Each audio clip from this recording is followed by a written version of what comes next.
Hello and Merry Christmas! My name is T.S. Russell, and this here is my good friend Bartholomew Bear.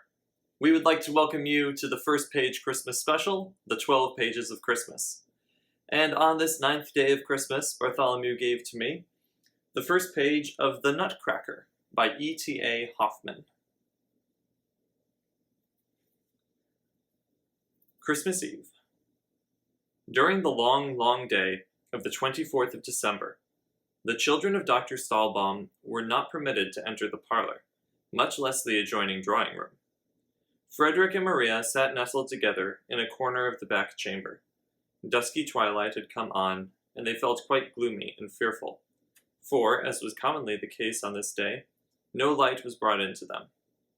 Fred, in great secrecy, and in a whisper, informed his little sister, she was only just 7 years old, that ever since morning he had heard a rustling and a rattling, and now and then a gentle knocking in the forbidden chambers. Not long ago also he had seen a little dark man with a large chest under his arm, gliding softly through the entry, but he knew very well that it was nobody but Godfather Drosselmeyer. Upon this Maria clapped her little hands together for joy and exclaimed, "Ah, what beautiful things has Godfather Drosselmeyer made for us this time!" Councillor Drosselmeyer was not a very handsome man.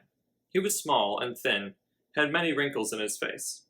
Over his right eye he had a large black patch, and he was without hair, for which reason he wore a very nice white wig. This was made of glass, however, and was a very ingenious piece of work. The godfather himself was very ingenious also. He understood all about clocks and watches, and could even make them. Accordingly, when any one of the beautiful clocks in Dr. Stahlbaum's house was sick and could not sing, Godfather Drosselmeyer would have to attend it. He would then take off his glass wig, pull off his brown coat, put on a blue apron, and pierce the clock with sharp-pointed instruments, which usually caused little Maria a great deal of anxiety.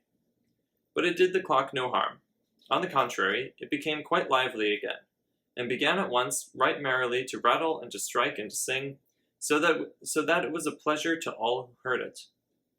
Whenever he came, he always brought something pretty in his pocket for the children. Sometimes a little man who moved his eyes and made a bow, at others a box, from which a little bird hopped out when it was opened. Sometimes one thing, sometimes another.